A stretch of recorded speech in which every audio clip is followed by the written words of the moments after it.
આજે 30મી સપ્ટેમ્બર 2025 મંગળવારના દિવસે આજના ચિંતનમાં તમામ સંતો હરિભક્તોને મારા સાષ્ટાંગ પ્રણામ. જય સ્વામિનારાયણ. આજનું ચિંતન નંદ સંતોના કીર્તનો, મર્મ અને રહસ્ય. હરિજન સાચા રે જે ઉરમાં હિંમત રાખે, વિપત્તિ વર્તી રે કેદી દીન વચન નવ ભાખે. હરિને સમરે રે નિત્ય અહોનિશ ઉમંગ ભર્યા, સર્વત જીને રે નટ નાગર વાલા કર્યા. હરિજન સાચા રે જે ઉરમાં હિંમત રાખે.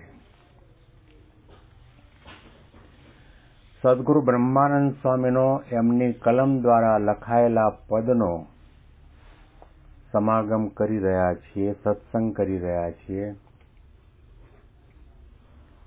ભગવાનનો સાચો ભક્ત અને સાચો સાધુ કોને કહેવાય, અથવા તો ભગવાનનો થયો કોને કહેવાય? જે અખંડ ભગવાનનું સ્મરણ કરે, ભગવાનનો થઈને રહે, ભગવાનના ગમતામાં રહે, ભગવાનની મરજી પ્રમાણે કરે, ભગવાનના સિદ્ધાંતને આત્મસાત કરે, ભગવાનને કરતા હરતા પણ માને, ભગવાનને સર્વોપરી પણ માને, ભગવાનને સદા સાકાર પણ માને, ભગવાનને પ્રગટ અને અંતર્યામી અને સર્વજ્ઞ પણ માને, અને એ ભગવાનના સ્વરૂપમાં અને ભગવાનના પ્રગટ સ્વરૂપમાં ક્યારેય પણ જાગ્રત સ્વપ્ન સુષુપ્તિ અવસ્થામાં એક ક્ષણના માટે પણ મનુષ્ય ભાવ આવવા ન દે, તો સમજવું કે એ ભગવાનનો ભક્ત છે, એ ભગવાનનું અખંડ સ્મરણ કરે છે. ભગવાનને યાદ તો કરીએ, સકામ ભાવે યાદ કરવાવાળા ઘણા છે, અને અધકચરા જ્ઞાન સાથે થોડી વારમાં અહોભાવ, થોડી વારમાં દિવ્ય ભાવ, થોડી વારમાં મનુષ્ય ભાવ, તર્ક કુતર્કના કુંડાળામાંથી બહાર નીકળ્યા સિવાય પોતાના દુઃખમાંથી મુક્ત થવા માટે ભગવાનનું ભજન કરે, એ ભગવાનનો ભક્ત નથી, એ સકામ ભક્ત છે. નિષ્કામ ભક્ત ભગવાનને રાજી કરવાના વિચાર સિવાય બીજો કોઈ પણ વિચાર જગતના વિષય પ્રાપ્ત કરવા માટે કરે જ નહીં. હરિને સમરે રે નિત્ય અહોનિશ ઉમંગ ભર્યા. હરિને સમરે રે નિત્ય અહોનિશ ઉમંગ ભર્યા. સર્વત જીને રે નટનાગર વાલા કર્યા. ભગવાનને યાદ કરીએ, મહંત સ્વામીના શબ્દોને યાદ કરીએ કે આજે ઘણા લોકો ભગવાનને યાદ કરે છે, પરંતુ કેવી રીતે? જાણે કે ભગવાન ચાર વ્હીલની કારની અંદર એક સ્પેર વ્હીલ હોય એવી પ્રકારે સ્પેર વ્હીલ જેવા જાણીને કરે. જ્યારે પોતાના જીવનની કારમાં કોઈ પણ પૈડામાં પંક્ચર પડે ત્યારે એને કોણ યાદ આવે? ભગવાન યાદ આવે. દુઃખ આવ્યું એટલા માટે ભગવાનને યાદ કરવા, એ સકામ ભક્ત છે. એ ભગવાનનો મહિમા જાણ્યો જ નથી, ભગવાનને સર્વોપરી સમજતો નથી, ભગવાનને સર્વક્રિયામાં કરતા હરતા માનતો નથી. એટલા માટે ભગવાનનો આવી રીતે ઉપયોગ કરે. સકામ ભક્ત એ ભગવાનની માળાના મણકામાં એનો નંબર ન લાગે. ભગવાનનું સ્મરણ કરવું, હિતથી કરવું, પ્રેમથી કરવું, ઉમંગથી કરવું, સુખમાં કરવું, દુઃખમાં કરવું, જાગ્રત અવસ્થામાં કરવું, એકાંતમાં કરવું, સમૂહમાં કરવું, નિષ્કપટ ભાવે કર્યું, નિર્દમ ભાવે કરવું, નિર્માનીપણે કરવું, પોતાના અહોભાગ્ય માનીને કરવું. એ શબ્દો બ્રહ્માનંદ સ્વામી આ પંક્તિમાં લખે છે.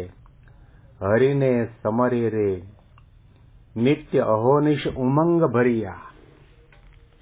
આનંદ વિભોર થઈને ભગવાનના નામનું સ્મરણ કરે, રટણ કરે, ભગવાનને યાદ કરે. આનંદ અને ઉમંગ સાથે અહોનિશ અને નિત્ય ભગવાનનું સ્મરણ ક્યારે થાય? જ્યારે એ ભક્તે ભગવાન સિવાય તમામ પદાર્થમાંથી વૃત્તિને તોડી નાખી હોય, એકમાત્ર ભગવાનને જ સુખદાયક જાણ્યા હોય, હિતકારી માન્યા હોય, સર્વોપરી માન્યા હોય, એનો યથાર્થ મહિમા નિષ્ઠા દ્રઢ કર્યા હોય, તો પછી પોતાને ધન્યતાનો અનુભવ કરતા કરતા નિત્ય અહોનિશ એટલે રાત્રિ દિવસ ભગવાનનું સ્મરણ ઉમંગ સાથે કરે. મરતી કાન હલાવે એમ નહીં. સભાની શરૂઆતની અંદર ધૂન બોલાતી હોય, તાળીઓ સાથે ગાવાનું કહ્યું હોય, પણ આપણે લોકે લાગીએ, તાળી વગાડીએ ન વગાડીએ, ગાઈએ ન ગાઈએ, અને ગાઈએ તો પણ એટલો ઉમંગ નથી હોતો. ભગવાનનું નામ લેવામાં ઉમંગ આવવો જોઈએ. ભગવાનનું સ્મરણ કરવામાં ઉમંગ અને આનંદ આવવો જોઈએ. જબાન માત્ર બોલે છે, હૃદય બોલતું નથી. હૃદય જ્યારે જબાન ઉપર આવીને બોલે અને જબાનનું અસ્તિત્વ મટી જાય અને હૃદય માત્ર બોલતું થાય, આંખો દ્વારા દર્શન કરીએ ત્યારે એ આંખથી દર્શન થયું, પરંતુ હૃદય પોતાનું સ્થાન છોડીને આંખ ઉપર આવીને બિરાજમાન થઈ જાય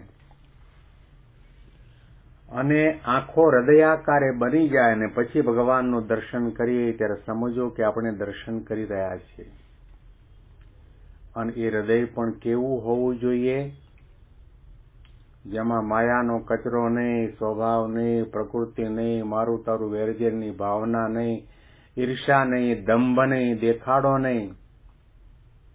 મહિમા સભર હોય, પ્રેમ સભર હોય અને ભગવાનને રાજી કરવાની ભાવનાથી સભર હોય, એવા હૃદયથી સ્વામિનારાયણ સ્વામિનારાયણ નામનું રટણ થાય. એ ક્યારે થાય? તો બ્રહ્માનંદ સ્વામીએ આગળની પંક્તિમાં લખ્યું કે સર્વ તજીને રે નટ નાગર વાલા કર્યા. બધું ત્યાગ કરીને, અહંતા મમતાનો ત્યાગ, દેહાભિમાનનો ત્યાગ, સ્વભાવનો ત્યાગ, કામ ક્રોધાદિક દોષોનો ત્યાગ, લોકલાજનો ત્યાગ, મનગમતું કરવાનો જે સંકલ્પ જાગે છે એનો પણ ત્યાગ. દેહભાવ મારેને જ્યાં સુધી ભજન થાય છે ત્યાં સુધી ભગવાન આપણને એટલા વાલા થતા નથી. 3 દેહ 3 અવસ્થા અને 3 ગુણોથી પર થઈને ભગવાનને ભજે એ સાચો ભક્ત છે, એ શૂરવીર ભક્ત છે. યુદ્ધના મેદાનની અંદર હજારો માણસોની વચ્ચે મરણીઓ થઈને લડે, યોદ્ધો સાચો, શૂરવીર સાચો, પાછી મારી ન કરે એ પણ સાચો, પણ એના કરતા અનંત ગણો શૂરવીર કોણ છે? ભગવાનનો ભક્ત, જે પોતાના મન સાથે લડાઈ લે, જે પોતાના જગત સંબંધી સંકલ્પ વિકલ્પની સાથે લડાઈ લે, દેહ ભાવને દૂર કરી નાખે, મનગમતું મૂકી દે, એક જ નિશાન બાંધી રહે કે મારે અર્થમ સાધયામી વા દેહમ પાતયામી. કોઈ પણ ભોગે અને કોઈ પણ સંજોગોમાં મહારાજ અને સ્વામીને આ દેહ કરીને રાજી કરવા છે. હરાજી જ કરવા છે આવો નિષ્કામ ભાવ લઈને એના આસન ઉપર બેસીને ભજન કરતો હોય એને ભગવાન અતિશય વાલા થાય. ભગવાન વાલા થાય એટલે પછી ભગવાનને યાદ ન કરવા પડે. આજે સંસારની અંદર પણ વ્યક્તિને વચ્ચે પ્રેમનો નાતો બંધાય છે એટલે સહેજે એકબીજાનું સ્મરણ થાય, એકબીજાને યાદ કરે, પરંતુ એ યાદીમાં એ સ્મરણની અંદર દેહભાવ છે, સ્વભાવ છે, ગમો અણગમો છે, પરંતુ નિષ્કામ ભાવે અને ગુણાતીત ભાવે બ્રહ્મ સ્વરૂપે ભગવાનનું સ્મરણ કરવાની વાત છે.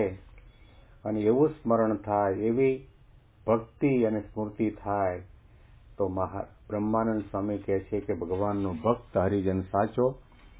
આ પંક્તિના અનુસંધાનમાં વિશેષ ચિંતન આપણે આવતીકાલના ચિંતનમાં સાંભળીશું. બેંગ્લોરથી પ્રેમ શાસ્ત્રીના સાષ્ટાંગ પ્રણામ.